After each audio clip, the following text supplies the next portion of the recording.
To start off this video with some food affirmations, so you can say these before you eat or really at any point throughout your day, taking a moment to bring awareness to your breath and maybe bringing your hands to your heart or womb. I am committed to my sustainable health. I am in full allyship with my body. I use food as medicine. I give my body permission to change. I accept my ancestral inheritance and beauty.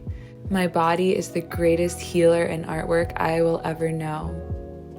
I'm starting my morning like I do most, no surprise here, just on my yoga mat. I do the standing series of the Ashtanga primary series a few times a week, and in between I will just do some hatha yoga, connecting to my breath, moving a little bit slower, and I just love doing hip openers. I think that the reason why I don't do Ashtanga every day is mainly because I want to rest into other kinds of poses for long periods of time, and I find so much medicine in both of those practices. But this morning I decided to make some gluten-free pancakes. I just have a gluten-free pancake mix and a waffle maker. This has added a lot to my life. The fact that I can waffleize anything and make waffles for my friends for breakfast, it is a really beautiful thing. But I'm adding some vegan cultured yogurt, blackberries, and I also added some crunchy oats on top just because I wanted a little bit more texture, and this was so delicious with a little bit of maple syrup on top as well. This is one of my favorite breakfasts. It doesn't happen all the time, but I feel like I make a waffle at least once a month, and these are my favorite toppings to put on them. The cultured probiotic yogurt adds this tanginess that balances out the sweetness from the berries and the syrup. And if you don't have a waffle maker, you can just make some yummy pancakes, even add some protein powder maybe to the pancakes. I feel so proud of my body and my heart and my mind for releasing so many programs of guilt and shame around what I put into my body. It's really wild to think about how bad my mind used to be whenever I would eat anything remotely unhealthy.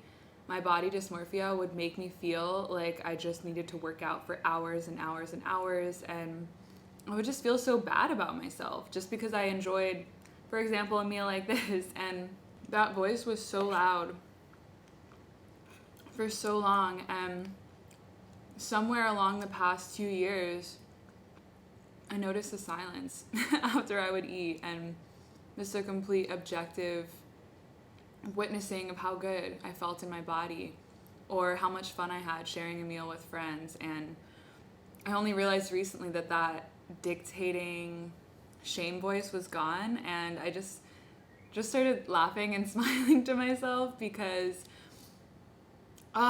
it's just taken years to unpack that, and there are so many factors that fed into that voice and that still do. And I think that spending time around people who just love me so unconditionally and enjoying my life and making general space for excitement about who I am and about simply being has really detached this pressure about what I'm supposed to look like or what parts of me are acceptable and what parts aren't, because I'm just living the experience of my life and enjoying what it feels like to be in a human body and share love with people and have that be just my main goal, to share love with humans, to be of service, to serve the land. And it has weakened the power of these programs that I've carried around for so long. And at this point, I don't really care what anyone has to say about the appearance of my body, because that is like the most minuscule aspect of this experience. This physical body is just the anchor for the rest of who I am, and in a non-disassociative or like bypassy way, I just feel way more identified in the truth of who I am, and I'm way less attached to how I present and look physically, and that lack of pressure just allows me to simply be kind to myself. And I've always known that, you know, the more in my head I've been throughout my life about dieting or losing weight, the more weight that I gain, because I'm just hyper fixated on something that's wrong with me. And the moment that I right myself, the moment that I love myself, I actually make space to be kind, and then my body can do what it naturally does, and just regulates itself and regulates its hunger cues. Things that we've been told throughout our lives about our bodies, about our worth, just informs the way that we treat ourselves and the way that we eat and the way that we feel when we look in the mirror. And it's like, you might think that you hate yourself, you might think that you're bad or wrong, but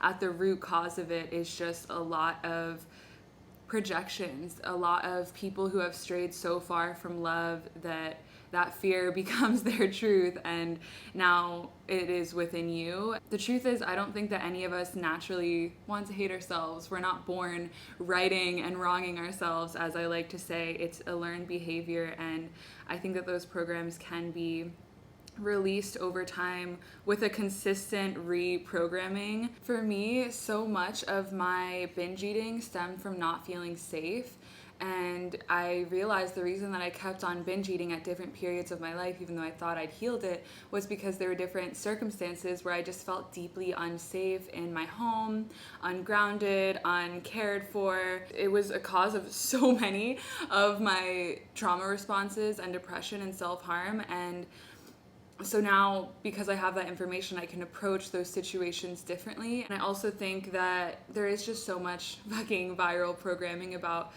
how we're supposed to be in this world. And I've mentioned this in the past, looking ancestrally, looking inwardly at the sustainable version of the healthiest way you could exist is immensely healing. And I think that there's also a grieving process that comes along with realizing you will never be what society tells you should be, and allowing yourself to release that expectation. It's kind of heartbreaking for a moment to be like, I'm not going to have that kind of body because that's just not the way my genetics are set up, or because that would make me sick and unhealthy to have that kind of physique. And burying that and, you know, letting that grief pass and finding your own definition of beauty and health. And as I've been deconstructing even just the way I look on my skin, not wearing makeup every day, and showing up and having the fact that I exist be my permission to look the way that I do, and know that I don't owe perfection or beauty to anyone, it's like,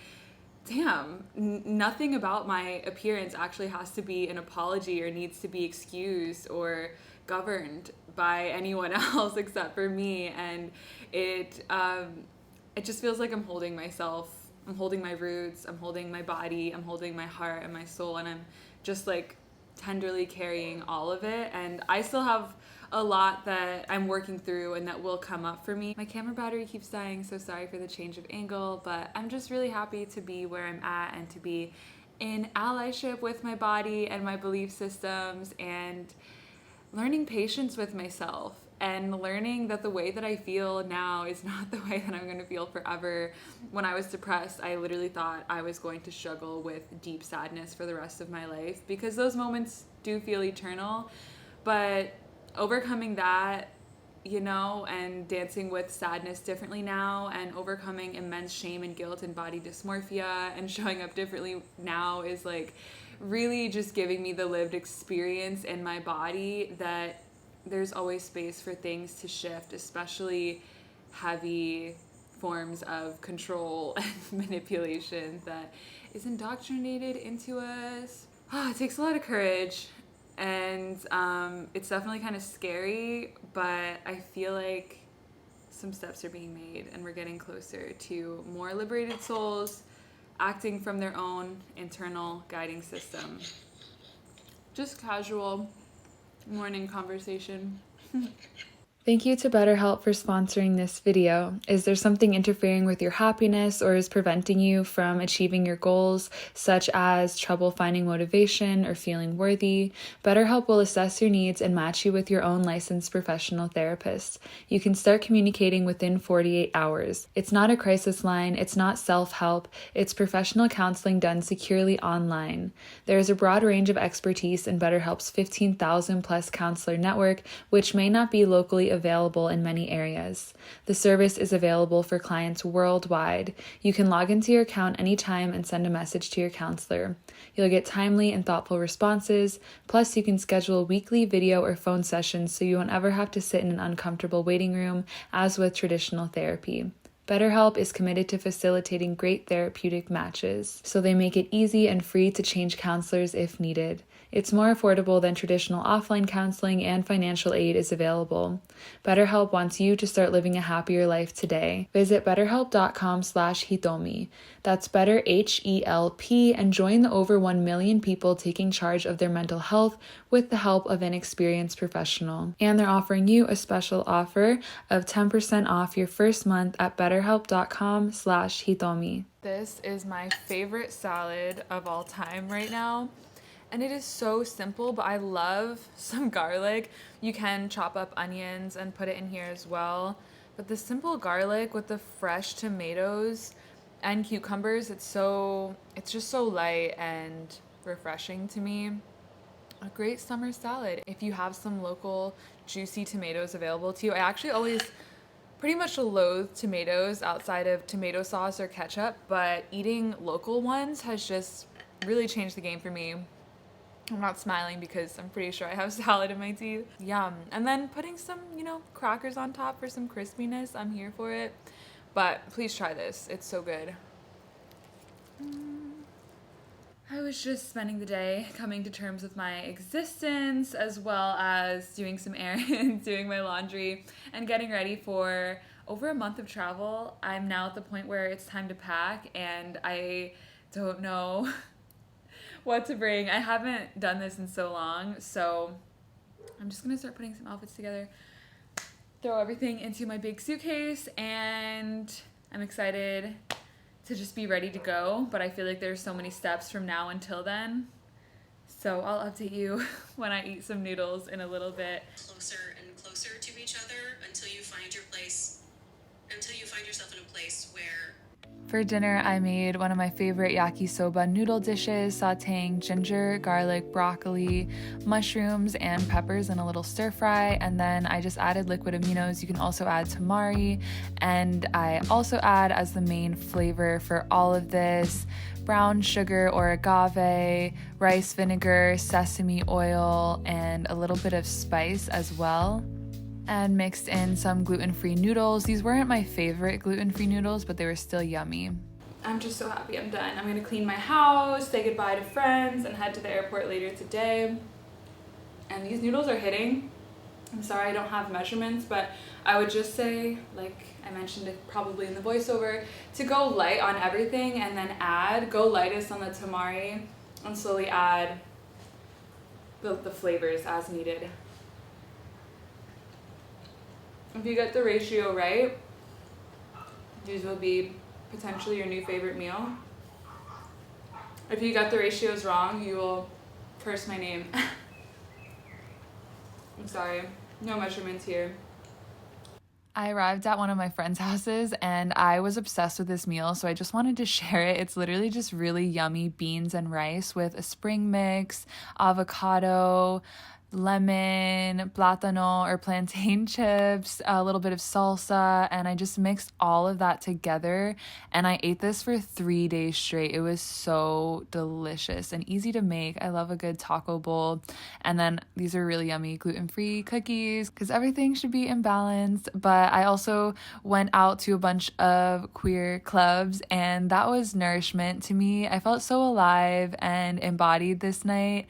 And I just feel like anything that really nourishes the soul is part of what I eat in a day. Part of what makes me want to treat myself kindly is being seen, loved, held, inspired. There's so many different forms of nourishment, which are all so important and valid. May you continue to feed yourself with the highest quality nourishment on all levels, and I'll see you in a video soon.